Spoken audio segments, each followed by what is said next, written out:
Welcome to your Barbados Today Evening News Update for Thursday, December 3. There were intense closed-door talks at the Ministry of Labour today to hammer out long-standing grievances plaguing workers at the G4S Security Solutions. On Wednesday, the workers staged a second round of protests demanding better pay and improved working conditions. And these matters were squarely put on the table as Minister of Labour Colin Jordan, Barbados Workers Union General Secretary Tony Moore, and other union officials met with management. The BWU General Secretary told Barbados Today the talks will resume tomorrow. She believes the union fully ventilated its position. I think in the meeting, the management was made to understand that they have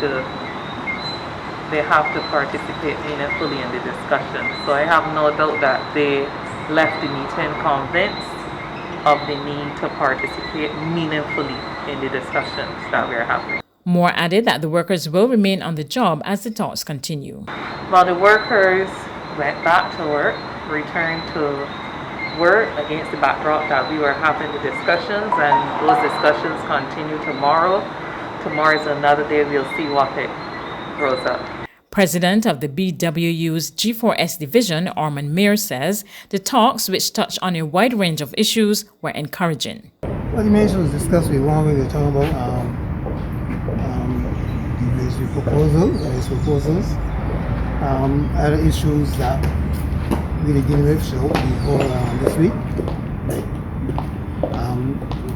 paying below the negotiated rate, then the vacation. Can get a vacation annually. And those are an hours of work, unstable hours of work.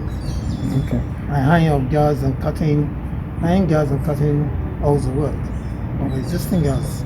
Classes at the Lawrence T. Gay Memorial School end tomorrow. That's 1 week ahead of the official end of the school term. The Ministry of Education says this is to facilitate remedial work at the school, which has been plagued by environmental problems.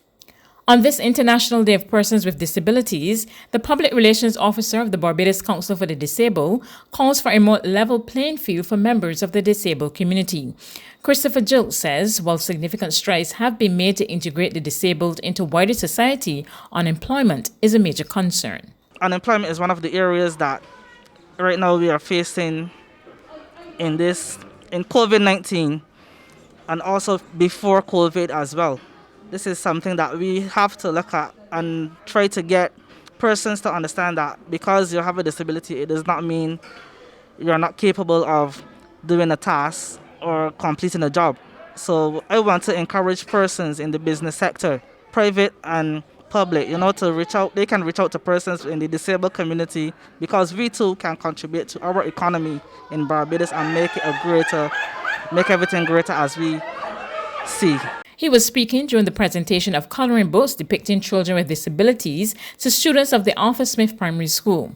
Jokes praised government's recent purchase of electric buses, which have wheelchair access, but says there's need for more facilities to improve accessibility. Where there's a greater need for ramps and slopes, either in town or there's business establishments. There's regional and international news after this short break.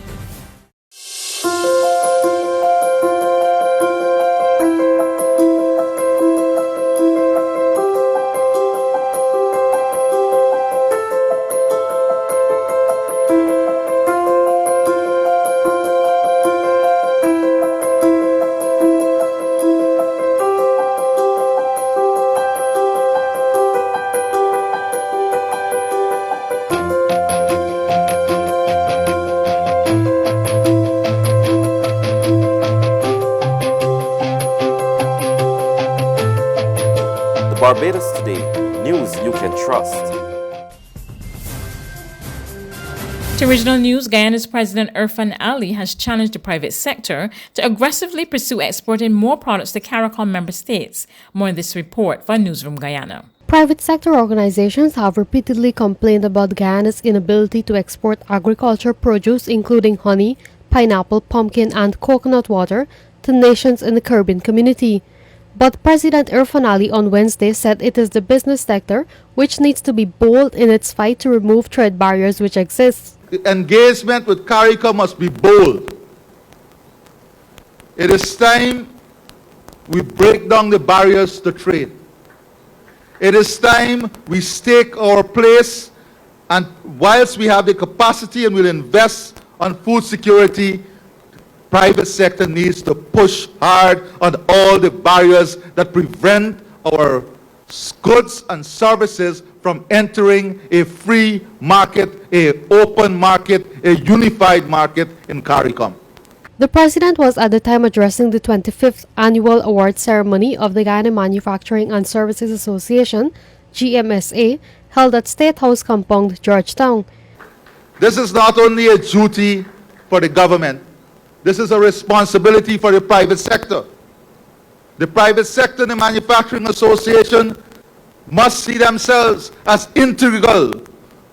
They have an integral role to play, an integral part to play, not a complaining role or a complaining part.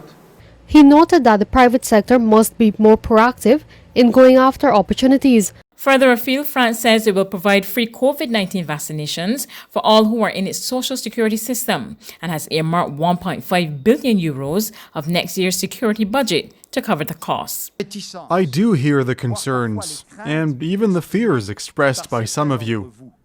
I'd like to remind you that a vaccine is only authorized after a rigorous testing and evaluation process that is carried out by independent health authorities. We will not begin vaccinating until our health authority gives its green light for each and every vaccine. And people who get vaccinated will be monitored and traced as part of a strengthened drug safety plan. That's news, but for the very latest, visit our website at www.barbadostoday.bb. You can also subscribe to our e-paper, email updates, or like us on Facebook, and sign up for our breaking news alerts via WhatsApp. We're also on Izumi Media and bus terminals, as well as Screenplay at supermarkets and gas stations near you. You can also hear us on Mix 96.9 FM and Capital Media HD 99.3 FM.